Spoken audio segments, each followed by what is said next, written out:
Hi everyone, I am Piyush Jindal और आज का ये हमारा 5th सेशन है वोकेबलरी का, जिसमें कि हम 28 अगस्त का एडिटोरियल जो हिंदू का जो एडिटोरियल वोकैब है वो डिस्कस करेंगे। सभी बच्चों को सबसे पहले तो ये नहीं सोचना है यार कि हम इतना पुराना एडिटोरियल क्यों पढ़ें, ठीक है।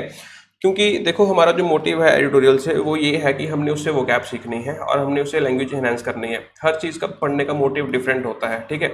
जैसे आपको बोला जाता है कि आप एनसीईआरटी पढ़ो, ठीक है। उसका मोटिव क्या है? उसका मोटिव क्या है कि आपको वहाँ पे एक्यूरेट सटीक जीएस मिलेगी जो कि गलत नहीं होगी। दूसरे पब्लिशर्स क्यों नहीं बोले जाते, एनसीईआरटीज़ क्यों बोले जाते हैं? क्योंकि वहाँ पे जो इन्फॉर्मेशन है वो बिल्कुल सही है और वो सटीक है, तो उसका एक पर्पस है ना कहने का।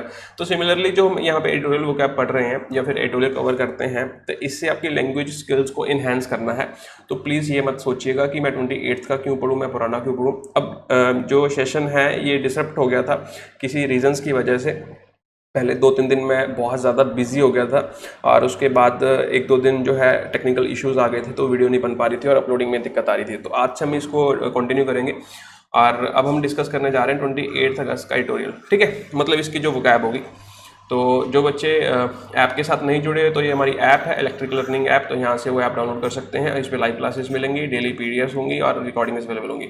इसका ऐसा इंटरफेस है, आप देख लीजिए। और इस पर वीडियोस वगैरह जो हमारी डेमो वीडियोस रहती हैं इस पर रहती हैं, और टेस्ट में जो टेस्ट होते हैं और नोट्स में जो पीडीएफ मैंने आपको बताया वो मिलती हैं, ठीक है। तो ये प्ले स्टोर पर अवेलेबल है, आप वहाँ से इसको डाउनलोड कर सकते हैं। तो आ जाते हैं हमारे एडिटोरियल पे, जिसका नेम क्या है, जिसका जो हेडिंग है वो क्या है, a no win situation. No win situation का मतलब क्या होता है? सबसे पहले तो ये समझ लो।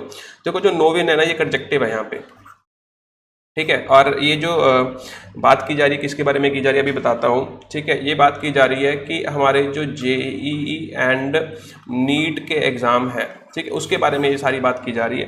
क्या बात की जा रही है कि एक नो विन सिचुएशन है। नो विन का मतलब क्या होता है कि एक ऐसी सिचुएशन है जो कि इम्पॉसिबल है, ठीक है।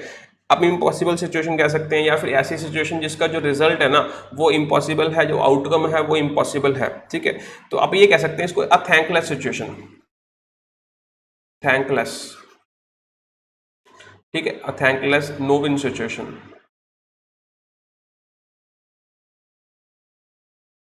ठीक है। तो आप इसको इस तरीके से कह सकते हैं। थैंकलेस का मतलब यही है कि एक ऐसी सिचुएशन है that want win you a thanks, ठीक है। तो एक ऐसी चीज़ है जो तुम्हारे लिए कोई रिवार्ड नहीं लेके आएगी, तो उस सिचुएशंस के लिए हम यूज़ करते हैं थैंकलेस या फिर नो विन सिचुएशन। आपने सुना होगा विन विन सिचुएशन, सुना होगा। विन विन का मतलब क्या? फेवरेबल, जो पॉसिबल है, जो कि लग रहा है कि लाइकली है और ये हो ही जाएगा, ठीक है। अब बात करते हैं। मेरे को यहाँ पे थैंकलेस में वर्ड पहले आपको समझा देता हूँ। थैंकलेस जो ये वर्ड है ये क्या बना, आप समझ लीजिए। ये बन गया एडजेक्टिव। क्या बन गया? एडजेक्टिव। कहाँ से बना? आप देखोगे कि थैंकलेस से बना। जो थैंक है ये हमारी एक वर्ब होती है। क्या होती है? वर्ब होती है। और इसके बाद आपने क्या लगा दिया? LESS। तो वर्ब के साथ जब भी आप LESS लगा दोगे तो ये हमारा क्या बन जाएगा? एडजेक्टिव। जैसे फॉर एग्जांपल मैं आपको एक और एग्जांपल देता हूँ, होपलेस, HOPE। होप जो है ये हमारी एक वर्ब है और इसके साथ आपने LESS लगा दिया, नाउन, तो ये हमारा क्या बन गया? एक एडजेक्टिव। और बताता हूँ, यूज हमारी वर्ब है, इसके साथ LESS बन गया, लगा दिया, तो ये क्या बन गया? हमारा एक एडजेक्टिव। यूजलेस हो गया, ठीक है। रेस्टलेस हो गया, ठीक है। डाउटलेस हो गया, ठीक है। टेस्टलेस हो गया। तो इस तरीके से आपको वोकैबुलरी जो है एनहेंस कर सकते हैं, तो ध्यान रखना, ठीक है। और भी और वर्ड्स हो सकते हैं, केयरलेस हो गया, एंडलेस हो गया, डाउटलेस हो गया, ठीक है। तो इस तरीके से वर्ड्स जो है वो बनते हैं। चलिए यहाँ पे सेंटेंस पढ़ लेते हैं। जो पैसेज का सेंटेंस है, conducting JEE and NEET amid a pandemic is not easy but options are limited. कहते हैं यार मतलब ये इजी तो नहीं है, अभी इजी टास्क थोड़ी ना है। क्यों? क्योंकि आप देखोगे कि अब जो है गवर्नमेंट को अगर वो इतना बड़ा ये एग्जाम लेने जा रही है तो इसमें बहुत सारे एस्पिरेंट्स हैं, लैक्स ऑफ एक्सपीरियंस हैं, तो वो ट्रैवल करेंगे तो उनके वेलबींग का भी तो ध्यान रखना है। और ऐसा भी नहीं है कि हर किसी के घर के पास सेंटर हो तो उनको ट्रैवल करके दूर जाना पड़ेगा, तो वहाँ पे स्टे करना पड़ेगा, कैसा होटल है, क्या है, कैसी अकोमोडेशन मिलेगी, तो वो सारी चीज़ें बहुत ज़्यादा जो है क्रूशियल हैं, क्रिटिकल हैं। तो बच्चे की वेलबींग का भी ध्यान रखना है, लेकिन ये भी ध्यान रखना है कि जो है कि ये जो बैलेंस जो है मेंटेन करके रखना है कि एग्ज़ाम भी कंडक्ट करना पड़ेगा। क्यों? क्योंकि सबसे बड़ी दिक्कत ये आ रही है, आप देखोगे कि कोई भी, जैसे मैं बात करता हूँ, नीट की बात करता हूँ, ठीक है। अब इसका इतना मुद्दा क्यों उठा? क्योंकि अगर किसी भी बच्चे ने मेडिकल कॉलेज में एडमिशन लेनी है, वो सिर्फ एक ही गेटवे है, दैट इज नीट। इसके बिना वो मेडिकल कॉलेज में एडमिशन नहीं ले सकता। इसी वजह से ये सबसे ज़्यादा इंपॉर्टेंट हुआ पड़ा है। लेकिन जेईई में इतना नहीं है, क्योंकि कुछ प्राइवेट कॉलेजेस हैं जो जेईई के थ्रू नहीं एडमिशन्स लेते। ठीक है, जेईई के थ्रू कौन कौन एडमिशन लेते हैं, जैसे फेमस आईआईटीज हो गए, सारे आईआईटीज हो गए, एनआईटीज हो गए, और भी बहुत सारे ऐसे इंस्टीट्यूट्स हैं जो जेईई के थ्रू लेते हैं। ठीक है, लेकिन कुछ प्राइवेट इंस्टीट्यूट्स ऐसे हैं जो सीधा ही एडमिशन ले लेते हैं। तो जेईई का इतना वो नहीं है, क्योंकि इसके बिना तो एडमिशन हो ही जा रही है, लेकिन नीट के बिना एडमिशन पॉसिबल नहीं है। इसी वजह से इसको कंडक्ट करना बहुत ही ज़्यादा जरूरी है, और बच्चों के वेलबींग का भी ध्यान रखना है। तो उसके रिगार्डिंग ये सारा आर्टिकल है जो कि आपको पढ़ना चाहिए। ठीक है, तो फिर मतलब जो लोग क्या कर रहे हैं, क्रिटिसाइज कर रहे हैं सरकार को कि ये नहीं होना चाहिए, फिर सरकार कह रही है कि मेजोरिटी ने तो एडमिट कार्ड्स जो है वो डाउनलोड कर लिए। अगर डाउनलोड कर लिए तो इसका मतलब स्टूडेंट्स आर रेडी। तो उस चीज़ को लेके थोड़ा सा बवाद है। ठीक है, आपको इसको जरूर पढ़ना चाहिए। ठीक है, और हम आगे चलते हैं। पहला वर्ड जो है दैट इज कमेंस। कमेंस बहुत शानदार वर्ड है। ठीक है, बहुत फैंसी वर्ड है, सुनने में आपको फैंसीनेस है यहाँ पे समझ आ रही होगी। तो commence is another way of writing start. Start का सिनोनिम है जी, जो मीनिंग स्टार्ट का होता है वही कमेंस का होता है। ठीक है, स्टार्ट कह सकते हो, बिगिन कह सकते हो। ठीक है, दोनों का मीनिंग सेम होता है। और जब आप किसी फॉर्मल स्पीच की बात कर रहे हो, ठीक है, तो वहाँ पे आप कमेंस वर्ड का यूज करना स्टार्ट कीजिए। तो ये फॉर्मल स्पीच का वर्ड है, फैंसी वर्ड है। जैसे हमने यहाँ पे लिखा हुआ the meeting is scheduled to commence soon. तो अगर यहाँ पे शेड्यूल्ड वगैरह का मतलब क्या है कि नोटिस वगैरह पे कहीं पे लिखा होगा। ठीक है, या किसी फॉर्मल लेटर में लिखा होगा, या किसी ये कह सकते हैं किसी वर्डिक्ट में लिखा होगा। तो उस केसेस में हमें कमेंस वर्ड का यूज करना चाहिए। क्लियर होगी? चलिए आगे चलते हैं। नेक्स्ट वर्ड जो है दैट इज एनविएबल। एनविएबल जो वर्ड बना ना, ये एनविएबल जो वर्ड बना, ये एनवी से बना। आपने एनवी शायद वर्ड सुना होगा। एनवी जो होता है ये एक नाउन होता है, और एनविएबल क्या बन गया, हमारा एक एडजेक्टिव बन गया। सिमिलरली आपने एक वर्ड सुना होगा जेलेसी। ठीक है, जेलेसी भी हमारा नाउन है, इससे क्या बन जाता है, जेलस, ये हमारा एडजेक्टिव बन जाता है। तो इन दोनों वर्ड्स को अच्छे से समझते हैं। देखो, एनवी और एनविएबल और जेलस में मतलब समझते हैं। जो एनविएबल है ये हमारा एक एडजेक्टिव है, दिस इज एन एडजेक्टिव। इसका क्या मतलब है, something that is enviable is sort of thing. मतलब अगर कोई चीज एनविएबल है वो कैसी है, ऐसी चीज है that is good and that other people want to have it too. मतलब अगर कोई चीज एनविएबल है तो वो एक ऐसी चीज है जो कि अच्छी है और दूसरे लोग चाहते हैं कि वो हमारे पास भी हो। तो ये ह्यूमन टेंडेंसी होती है कि हम एनविएबल होते हैं अंदर से, कि अगर किसी के पास कोई अच्छी नौकरी लग गई तो हमें एनवी होती है कि हाँ कि मेरे पास भी ऐसी नौकरी होनी चाहिए। लेकिन इसमें जो होता है ना, मतलब नेगेटिव टोन नहीं होती। एक चीज का ध्यान रखना, मतलब नेगेटिव टोन नहीं है। अगर आप कंपेयर करोगे जेलस के साथ, अब जेलस का मतलब देखते हैं। जेलस का मतलब क्या होता है, used to express the state of a person in which he feels angry और अनहैप्पी। अपसेट कह सकते हो, एंग्री कह सकते हो, अनहैप्पी कह सकते हो। ये नेगेटिव वर्ड है। Jealous is a negative word because somebody, क्यों ऐसा क्यों करते हो, बिकॉज समबडी यू लाइक और love is showing interest in somebody else. तो जेलस वर्ड बेसिकली आप तब यूज कर रहे हो जब आप एक ऐसे इंसान को देख रहे हो कि वो आप उससे लाइक करते हो या पसंद करते हो, लेकिन वो किसी और में इंटरेस्ट शो कर रहा है। ठीक है, तो उस केस में जेलस वर्ड का प्रयोग किया जाता है। जेलस वर्ड का प्रयोग आपको समझ आ गया होगा, आई होप। अब क्वेश्चन के बारे में बात करते हैं। जैसे हमने यहाँ पे लिखा हुआ, envy strikes a woman when she sees her husband talking to another woman. तो यहाँ पे आप देखो ट्रायंगल वाली बात हो गई कि वो तो अपने हस्बैंड को पसंद करती है, लेकिन उसका हस्बैंड जो है वो किसी और में इंटरेस्ट शो कर रहा है। तो यहाँ पे एनवी वर्ड यूज नहीं करेंगे, यहाँ पे जेलेसी वर्ड यूज करेंगे। और एक चीज ध्यान रखना कि एक वर्ब है, वर्ब से पहले सब्जेक्ट लिखा जाएगा। तो अगर सब्जेक्ट लिखा जाएगा तो सब्जेक्ट में हम नाउन यूज करेंगे। तो नाउन में क्या लिखेंगे, जेलेसी।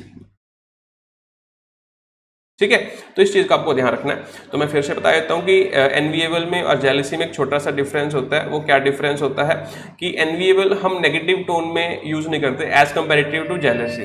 ठीक है, हाँ, जेलेसी वर्ड को हम इस तरीके से भी यूज कर सकते हैं। मतलब उसका जो सेकंड मीनिंग है वो एनवी का सिनोनिम होता है, एनविएबल का सिनोनिम होता है। तो जैसे मैं बोलूं कि she is jealous of your success, तो वो भी सही है। Don't be jealous of my good looks, वो भी सही है। जैसे मैं बोलूं don't be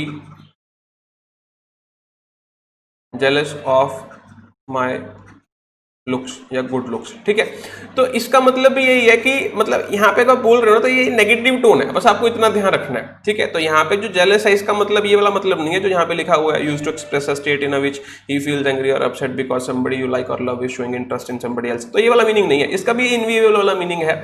बस यहाँ पे नेगेटिव टोन में बात कर रहा है। बस एनविएबल का मतलब क्या होता है कि जब आपको वो चीज चाहिए होती है कि जो कि अच्छी है और दूसरों के पास भी है, दैट्स इट। इसका मतलब इतना ही होता है।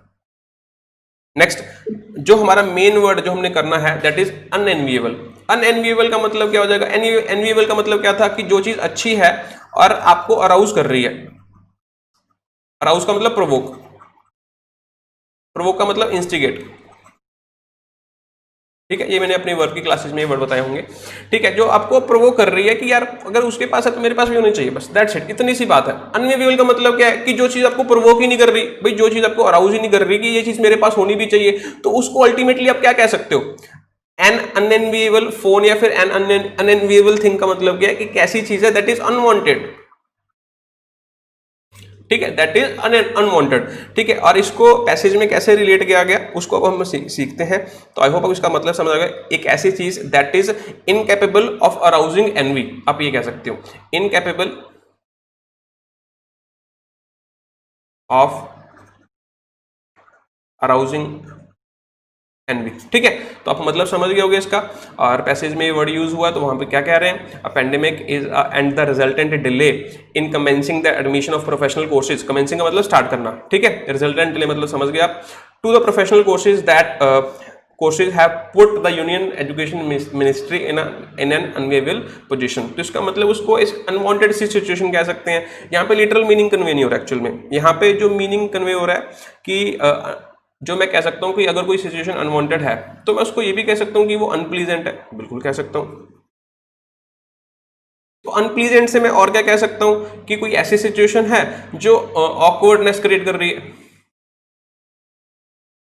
ऑकवर्डनेस, या फिर कोई ऐसी सिचुएशन है जो एम्बेरसमेंट क्रिएट कर रही है।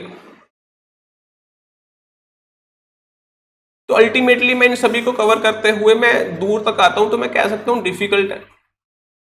तो this is how language works. देखो इसका लिटरल मीनिंग तो ये था, लेकिन यहाँ पे जो वो कहना चाहता है, यहाँ पे अल्टीमेटली ये कहना चाहता है कि वो डिफिकल्ट सी सिचुएशन आ गई है मिनिस्ट्री के लिए। ठीक है, क्योंकि पेंडेमिक भी आ गया है और रिजल्टेंट ले भी हो गया और इसी वजह से एडमिशंस नहीं हो पा रही। तो इसमें पता है क्या दिक्कत आएगी? जब देखो कि जब सोचो कि नीट में एडमिशंस नहीं होंगी, लेट अस सपोज कि उन्होंने ऐसे ही जाने दिया, तो इसका मतलब ये जो एकेडमिक ईयर है ये जीरो हो जाएगा।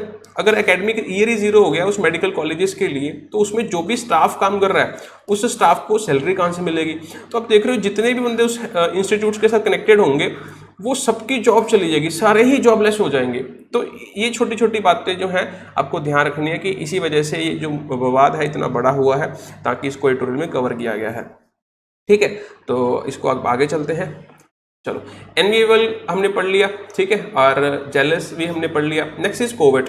कोवेट जो होता है ये पैसेज में वर्ड यूज नहीं हुआ, ये इनका सिनोनियम है। ठीक है, covet is something you too want it, मतलब ऐसी कोई चीज़ है जो आप मतलब ये उस प्रोसेस के लिए यूज़ किया जाता है, उस एक्शन के लिए यूज़ किया जाता है जब आप कोई चीज़ चाहते हैं। ठीक है, जैसे फॉर एग्जाम्पल आपने एक वर्ड सुना होगा लॉन्ग फॉर।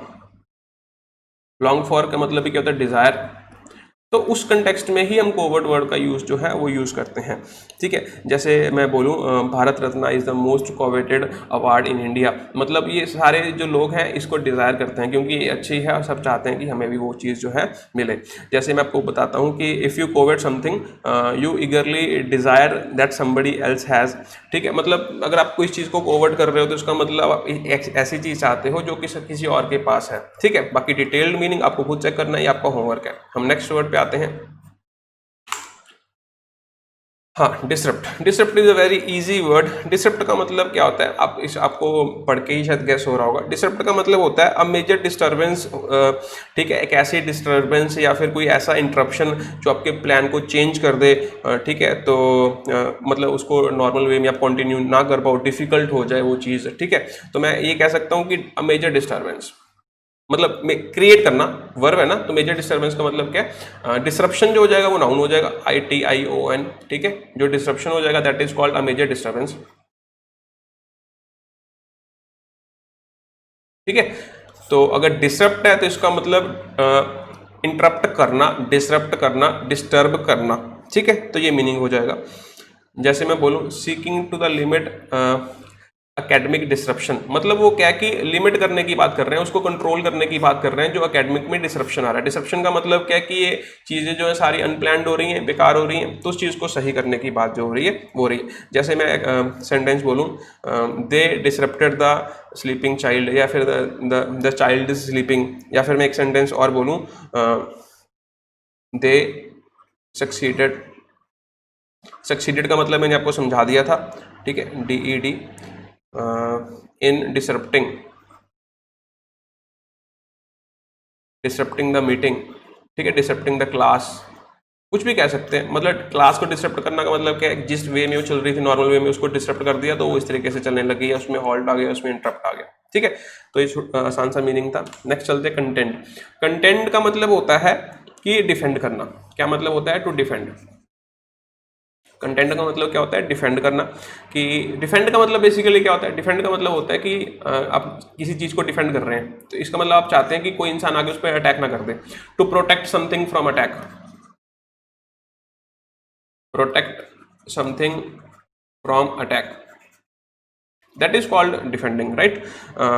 मतलब जैसे मैं बोलूँ कि अब जैसे आप देखो कि ये जो इशू है, ठीक है, ये जो अब आप देखोगे कि जो SSC रेलवे वाला इशू चला, ठीक है, the issue is being politicised, ठीक है, और इस चीज़ को मैं डिफेंड करता हूँ, या फिर इस चीज़ को टीचर्स डिफेंड करते हैं कि भाई हमने इस चीज़ को जो है पोलिटिसाइज नहीं कर रहे, ठीक है, और हम पोलिटिसाइज होने से रोक रहे हैं, ठीक है। The issue is being contended by the teachers, और फिर एडुकेटर्स, आप ऐसे कह सकते हैं, ठीक है। तो जो पैसेज में वर्ड यूज हुआ है, पैसेज में लाइन यूज हुई है, वो क्या है? People use to contend that earth was flat. Sorry, ये पैसेज में यूज नहीं हुआ, ये मैंने खुद उठाया है कहीं से, शायद विकीपीडिया से उठाया, आई एम नॉट श्योर। तो ये लाइन आपको मीनिंग समझाने के लिए है। People use to contend that the earth was flat, मतलब वो क्या कंटेंड करते थे, किस चीज को लेकर डिफेंड करते थे कि हाँ something is true.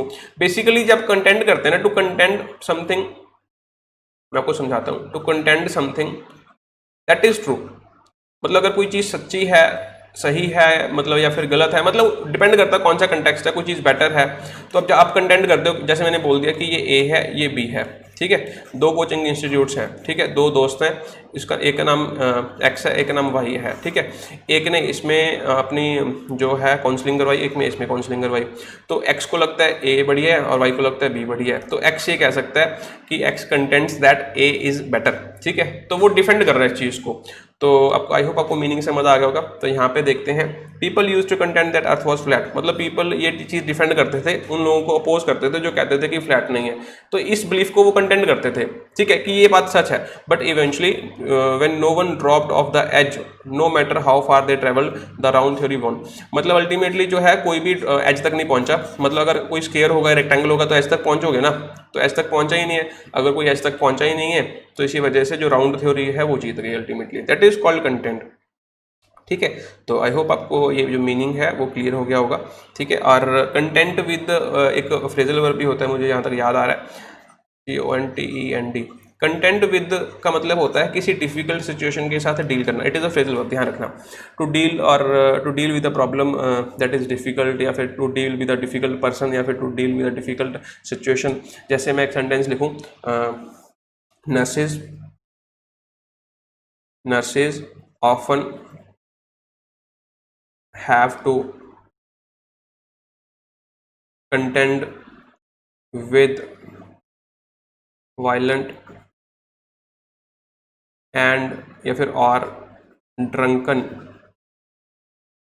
Is the past participle patients, ठीक है। तो कंटेंट विद का मतलब क्या है? जो नर्सिस, आपको पता है कि जो कुछ पेशेंट्स ऐसे होते हैं, बुरी हालत में होते हैं, ठीक है, वायलेंट होते हैं, या फिर वो ड्रंकन होते हैं, वो सही बिहेव नहीं करते तो उनको जो ट्रीट करता है, सबसे पहले कौन ट्रीट करता है? डॉक्टर्स तो बाद में आते हैं ना, पहले तो नर्सिस ही देखते हैं। तो नर्सिस को वो चीज़ें जो है, डिफिकल्ट सिचुएशन जो है, डिफिकल्ट पर्सन जो है वो फेस करना पड़ता है, that is called content with. Clear? चलो नेक्स्ट चलते हैं। नेक्स्ट वर्ड है फिरल। अब फिरल का मतलब क्या है? फिरल बोलते हैं, इसको ध्यान रखना, पी से नहीं फ से बोलते हैं, ठीक है। फिरल का मतलब होता है कि अ सीरियस डेंजर, ठीक है, एन एमिनेंट डेंजर, सीरियस कह सकते हैं, या एमिनेंट भी यूज होता है, ठीक है। एमिनेंट नहीं लिखते, एमिनेंट बाद में लिखेंगे। यहाँ पे लिखा हुआ देखो, यहाँ पे हम लिखते हैं सीरियस, अ सीरियस डेंजर, ठीक है। तो सीरियस डेंजर को हम कहते हैं फिर, ठीक है। तो इस चीज़ का आपको ध्यान रखना है, बहुत ही इजी सी वर्ड था। जैसे मैं बोलूँ कि they want that his life was in eminent फिर, ठीक है। एमिनेंट का मतलब क्या होता है, ये मैंने आपको बहुत अच्छे तरीके से समझाया था। एमिनेंट का मतलब होता है something that is going to happen very soon, that is likely to happen very soon. जैसे आपको बहुत सारी एग्जांपल दी थी। आप 18 अगस्त वाला मुझे याद है, वहाँ पे एमिनेंट बताया था, वहाँ पे मैंने और भी वर्ड्स बताए थे, इमिनेंट भी बताया था, ठीक है, और काफ़ी सारे वर्ड्स बताए थे। तो इस चीज़ का आपको ध्यान रखना है और वहाँ पे जाके आप देख लीजिए। क्लियर? तो ठीक है, ये वर्ड हो गया हमारा। अब नेक्स्ट सेंटेंस देखते हैं। She gave a warning about frills of duck, frills of duck drug sorry. तो यहाँ पे जो फ्रिल्स है, और ध्यान रखना कि इसको प्लूरल में भी यूज़ कर सकते हैं। जैसे हमने यहाँ पे सिंगुलर में यूज़ किया, नाउन है, सिंगुलर भी हो सकता है और ये प्लूरल भी हो सकता है। तो हमने यहाँ पे क्या लिखा, she gave a warning about frills of drug. Frills of drug का मतलब क्या है कि जो इससे हमें खतरा होने वाला है, तो उसने वार्निंग दे दी, भाई तुम्हें इससे जो है डेंजर होने वाला है, तो तुम इससे जो है अपना सावधान रहो। क्लियर? चलो next, debtor. Very easy word. आज के वर्ड जो हैं बहुत इजी हैं। डेटर का मतलब होता है कि टू मेक, या फिर मैं कह सकता हूँ कि सिंपल भाषा में अगर मैं बोलूँ, डिस्करेज करना,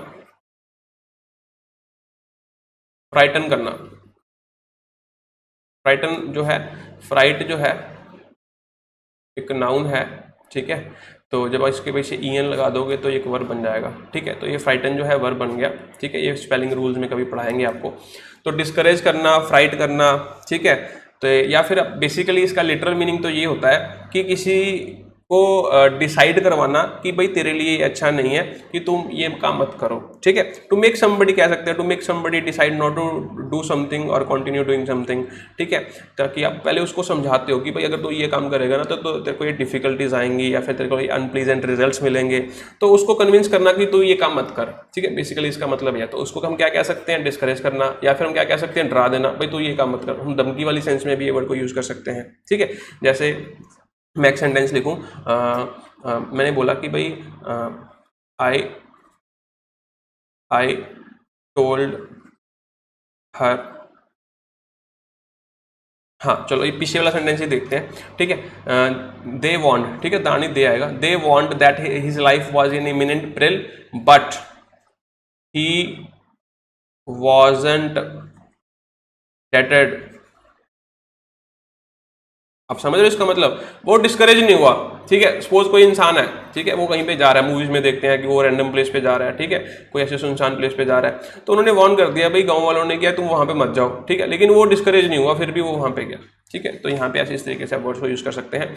और पैसेज में ये वर्ड कैसे यूज हुआ है, even if hotels are opened at short notice. मैंने बताया था ना कि जो होटल्स किस लिए, क्योंकि जो बच्चे हैं वहाँ पे ट्रैवल करके जो सेंटर्स हैं उनके पास रहेंगे एक दिन पहले या 2 दिन पहले जाके। तो even if the hotels are opened at short notice, the fear of pandemic might deter a section of aspirants from staying there, ठीक है। तो मतलब सेक्शन का मतलब क्या है कि कुछ पेंडेमिक जो है कुछ बच्चों को तो भी डराएगा, डिस्करेज करेगा कि वहां पे जाके रहें ना रहें। ऑब्वियसली बात है। अब मैं आप खुद सोचो कि आपको ट्रैवल करना है और आपको जाके कहीं पे एक ऐसी रैंडम प्लेस पे रहना है, होटल में रहना है, वहां पे जो पब्लिक प्लेस है वहां पे हर कोई आता जाता है, अब पता नहीं कौन आया होगा कौन नहीं आया होगा, तो उस चीज के बारे में ये बात की जा रही है। क्लियर? चलो डेटर वर्ड जो है वर्ब होता है, क्लियर हो गया। नेक्स्ट जो वर्ड है दैट इज डेटरिएट। अब डेटरिएट जो है ये भी एक वर्ब है, ठीक है। डेटर का मतलब क्या होता है, किसी चीज को रिड्यूस करना, यही मतलब होता है। नेगेटिव वर्ड था, तो डेटरिएट का मतलब होता है किसी चीज को बुरी से बदतर बना देना। To make something bad worse from bad, to make something worse from bad. Bad कौन सी डिग्री होती है, पॉजिटिव डिग्री होती है। वर्स कौन सी डिग्री होती है, कंपैरेटिव डिग्री होती है। जैसे मैं बोलूं बैड, वर्स, वर्स्ट, ठीक है, सॉरी वर्स्ट, ठीक है। तो ये पॉजिटिव डिग्री होती है, एडजेक्टिव से हमने पढ़ा होगा। ये कंपैरेटिव डिग्री होती है, सुपरलेटिव डिग्री होती है, ठीक है। तो किसी चीज को बुरी से बदतर बना देना, that is called deteriorate. Clear? जैसे मैं बोलूं हमने सेंटेंस लिखा हुआ the unemployment in India has deteriorated owing to, ठीक है। अनएम्प्लॉयमेंट जो है वो अब देखोगे यहाँ पे, सॉरी यहाँ पे अनएम्प्लॉयमेंट नहीं, यहाँ पे एम्प्लॉयमेंट वर्ड यूज करना चाहिए हमें, क्योंकि जो बुरी से बदतर हो रही है वो एम्प्लॉयमेंट हो रही है, ना कि अनएम्प्लॉयमेंट हो रही है। तो देख रहे हो आप, इसी तरीके से जो शब्दों का हमें प्रयोग करना चाहिए। तो यहाँ पे जो है ये टाइपिंग एरर है, ठीक है। ऑल्दो ग्रामेटिकली सही है लेकिन उसका मीनिंग गलत हो जाएगा, ठीक है। अनएम्प्लॉयमेंट थोड़ी ना बुरी हो रही है, एम्प्लॉयमेंट बुरी हो रही है, दैट इज इस sentence this sentence is equal to unemployment. इस तरीके से आपको इस सेंटेंस को लेना है, ठीक है। तो डेटरेट वर्ड जो है हमारा हो गया। नेक्स्ट वर्ड है डिल्यूट। डिल्यूट का मतलब सेंटेंस में कैसे यूज हुआ वो आपको बाद में बताता हूँ। पहले डिल्यूट का लिटरल मीनिंग आपको सबको पता होगा कि जब किसी चीज़ में आप वाटर ऐड करते हो, मतलब कोई मिक्सचर में किसी और चीज़ का ऐड करते हो और उसकी जो स्टैंडर्ड क्वालिटी है वो लो कर देते हो, तो नेगेटिव सेंस में ये वर्ड को यूज़ करते हैं। लेकिन पॉजिटिव सेंस में भी इस वर्ड को यूज़ किया जाता है। जैसे आपने पेंट को लाइट करना है, पेंट जो है बहुत डार्क है, डार्क ब्लू है, ठीक है, अब मुझे इसको लाइट करना है तो इसमें मुझे थोड़ा सा पानी मिलाना पड़ेगा, तो जो मुझे रिक्वायर्ड कलर था वो आ जाएगा। तो नेगेटिव पॉजिटिव सेंस में दोनों को यूज़ किया जा सकता है, ठीक है। एक्चुअल में क्या होता है कि जो ये LUT लट लिखा हुआ है ना, LUT लट, ये एक रूट वर्ड है। लट इज अ रूट वर्ड, और लट होता है LAV लव होता है, और आई गेस एक और होता है दैट इज LUV, ठीक है। तो ये तीन वर्ड होते हैं जिनका मतलब ही टू वॉश होता है। वॉश का मतलब वाटर, वाटर से रिलेटेड होता है, ठीक है। तो आगे चलते हैं, देखो हमने यहाँ पे लिखा भी हुआ है LUT LAV LUV, तो इसका मतलब क्या है, टू वॉश। इससे कौन कौन से वर्ड्स बनते हैं, लेबोरेटरी। लेबोरेटरी एक नाउन है, ध्यान रखना। क्या मतलब होता है इसका, एक ऐसा रूम होता है जो इक्विप्ड होता है किसके साथ, ठीक है, या एक्चुअल में एक ऐसा रूम होता है कि जिसको हम रेस्ट रूम वगैरह कहते हैं, उसके सिनोनिम में भी इसको वर्ड को यूज़ कहता है। इंडिया में ये वर्ड यूज़ नहीं होता, अमेरिका वगैरह में ये वर्ड यूज़ होता है, ठीक है। तो कौन क्या क्या होता है, room with equipment for washing hands and faces, ठीक है। जो रेस्ट रूम भी आप इस तरीके से कह सकते हैं, काइंड रेस्ट रूम है, ठीक है, काइंड वॉशरूम है, हम कहते हैं वॉशिंग हैंड्स एंड फेस, तो उस रूम को कहते हैं।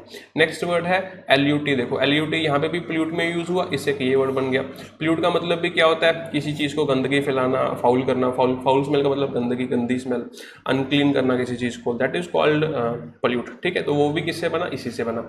जैसे नेक्स्ट जो वर्ड है डिलज। डिलज का मतलब a great flood of water, तो this is also related to wash. या तो यहाँ पे वो जो वॉश का मतलब जो है नेगेटिव है, ठीक है। तो आपको इस चीज़ का जो है ध्यान रखना है, ठीक है। मतलब यहाँ पे हर वर्ड में नेगेटिविटी नहीं है, मतलब ये वर्ड नेगेटिव नहीं है, लेकिन आप देखोगे ये वर्ड नेगेटिव है, ये भी वर्ड नेगेटिव है। और हमने अभी पढ़ा डिल्यूट वर्ड, ये नेगेटिव भी हो सकता है, पॉजिटिव भी हो सकता है। तो that all depends upon context. मतलब यहाँ पे जो टू वॉश लिखा है ये पॉजिटिव भी यूज़ किया जा सकता है, नेगेटिवली भी यूज़ किया जा सकता है, ठीक है। चलो अब देखो हमने यहाँ पे लिखा हुआ पैसेज में कैसे यूज हुआ ये वर्ड देखते हैं। डिल्यूट वर्ब है एक, ठीक है, और एक सेंटेंस ये है, एक सेंटेंस ये है, the paint can be diluted with water to make a lighter shade. तो वही भी जो मैंने आपको बात बताई थी कि अगर लाइटर शेड बनाना है तो हम पेंट को डिल्यूट कर देंगे, ठीक है। ये तो लिटरल मीनिंग हो गया। लेकिन आप सोच के देखो कि अगर मैं किसी चीज़ को डिल्यूट कर रहा हूँ तो उसकी जो क्वालिटी है वो रिड्यूस हो रही है। अगर क्वालिटी रिड्यूस हो रही है तो इसको हम अब्स्ट्रैक्ट सेंस में भी बात कर सकते हैं। तो अब्स्ट्रैक्ट सेंस में यहाँ पे बात की है, IIT directors have argued that doing away with JEE would dilute the quality of education. तो उन्होंने बोला कि यार डू अवे, ये जो डू अवे है इसकी बात अभी करते हैं यहाँ पे, dilute the quality of education, तो एजुकेशन की क्वालिटी कम हो जाएगी। कैसे कम होगी, कैसे कम होगी, उन्होंने यहाँ पे क्या बोला, डू अवे। तो डू अवे क्या होता है, ये एक हमारा ईडियम है। तो डू अवे विद समथिंग, ठीक है, डू अवे विद समथिंग, यहाँ पे समथिंग के JEE। तो डू अवे विद समथिंग का मतलब होता है किसी चीज़ को अबॉलिश कर देना, हम ये कह सकते हैं किसी चीज़ को ख़त्म कर देना, अबॉलिश। तो ध्यान रखना, do away with something that means to abolish something. अगर वो कह रहा है कि यार आपने JEE खत्म कर दिया ना, तो इसका मतलब जो IITs वगैरह हैं, ठीक है, और जो NITs वगैरह हैं, तो उसमें भी फिर बच्चे जो है कोई भी एडमिशन ले पाएगा। अगर उसमें कोई भी एडमिशन ले पाएगा तो यार क्वालिटी ऑफ एजुकेशन जो है वो डिल्यूट हो जाएगी, डेटेरिएट हो जाएगी, ठीक है। तो इस तरीके से जो है सेंटेंस में बात की गई है। और डू अवे, ध्यान रखना कि डू अवे विद समथिंग का मतलब होता है डेटेरिएट, अबॉलिश करना, सॉरी। लेकिन अगर आप बात करोगे do away, this is important, do away with somebody, अगर आप ये लिख दोगे डू अवे विद समबडी, तो इसका मतलब हो जाएगा किसी को मार देना, ठीक है। तो इसका मतलब है टू किल या फिर टू मर्डर, मर्डर कह सकते हैं, ठीक है। तो इस तरीके से हमें ध्यान रखना, जैसे he try to do away with his rivals, ठीक है, उसने अपने दुश्मनों को मारने की कोशिश की। इस तरीके से आपको इस वर्ड को याद रखना है। Next, this stage. Stage noun है, आपको पता है स्टेज किसको कहते हैं, ठीक है। अगर स्टेज वर्ब होती है तो ये हमने लास्ट क्लास में भी मुझे लगता है स्टेज वर्ड किया था, स्टेज अटैक करके था कुछ। स्टेज अटैक का मतलब क्या है कि जैसे जो चीज़ स्टेजेस में हो, स्टेजेस में हो का मतलब क्या है कि जो चीज़ वेल प्लान्ड हो, ऑर्गेनाइज हो, ठीक, उस तरीके से आपको जो है यूज़ करना है। कि जिस आप कह सकते हो इवेंट्स के थ्रू, जैसे ये इवेंट हो गया, ये इवेंट हो गया, ये इवेंट हो गया, ठीक है। तो इन स्टेजेस आप ये कह सकते हैं, टू प्लान समथिंग या to plan an event, to organise an event in stages. Clear, ठीक है। नेक्स्ट आगे चलते हैं। That is pragmatic. मुझे लगता है लास्ट वर्ड है प्रैग्मेटिक, काफ़ी अच्छा वर्ड है। प्रैग्मेटिक क्या है, एक एडजेक्टिव है। प्रैग्मेटिक मतलब होता है रियलिस्टिक, रियलिस्टिक, ठीक है। सॉल्विंग, जैसे मैं बोलूँ कि प्रैक्टिकल, अब बोलो या कहते हैं ना प्रैक्टिकल बात कर, ग्राउंड रियलिटी की बात कर, दैट इज कॉल्ड प्रैग्मेटिक। तो जैसे मैं बोलूँ यार कि अब हमें इस प्रॉब्लम से ना प्रैग्मेटिक वे से डील करना चाहिए, ठीक है, आइडियलिस्टिक वे से नहीं। इसका ऑपोजिट वर्ड आप क्या कह सकते हो, आइडियलिस्टिक। आइडियलिस्टिक का मतलब जिसमें हर चीज़ जो है आइडियल है, लेकिन हमें पता है कि आइडियल और प्रैक्टिकल होने में बहुत डिफरेंस होता है। आइडियली तो हम सुबह प्लान बनाते हैं कि मैं ये करूंगा, ये लेक्चर बनाऊंगा, ये लेक्चर करूंगा, वो करूंगा, वो करूंगा, लेकिन ग्राउंड रियलिटी जो है वो बहुत ही चेंज हो जाती है, ठीक है। तो प्रैग्मेटिक अप्रोच जो है, उन्होंने बोला प्रैग्मेटिक कॉम्प्रोमाइजेज आर इनविटेबल। अब इनविटेबल ये भी वर्ड बाद में करेंगे, इस सेंटेंस को बाद में करेंगे। पहले प्रैग्मेटिक से मैं आपको और बता देता हूँ। जैसे मैं बोलूँ we need a pragmatic concern,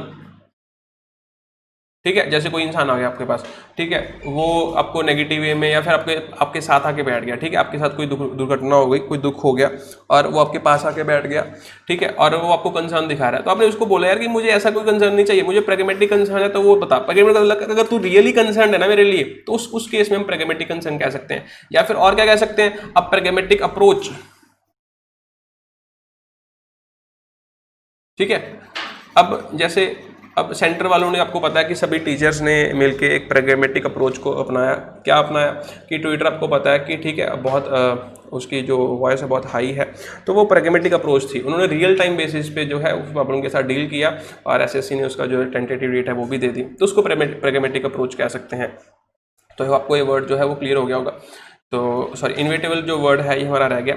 inevitable का मतलब होता है कि ऐसी चीज़ जो कि अवॉइड नहीं की जा सकती, ठीक है। जैसे मैं बोलूँ डेथ इज़ इनविटेबल, ठीक है। और अगर मैं बोलूँ कि अब हमारी जो इकोनॉमी है वो 23.9% जो है नीचे चली गई, तो जो अनएम्प्लॉयमेंट जो है इसके जो केसेस बढ़ेंगे, दैट सीम्स इनविटेबल, तो ये होके ही रहेगा, इसको आप अवॉइड नहीं कर सकते, इसको आप प्रिवेंट नहीं कर सकते, दैट इज कॉल्ड इनविटेबल, ठीक है।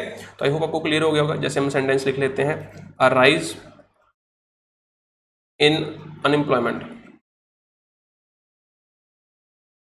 Seems inevitable,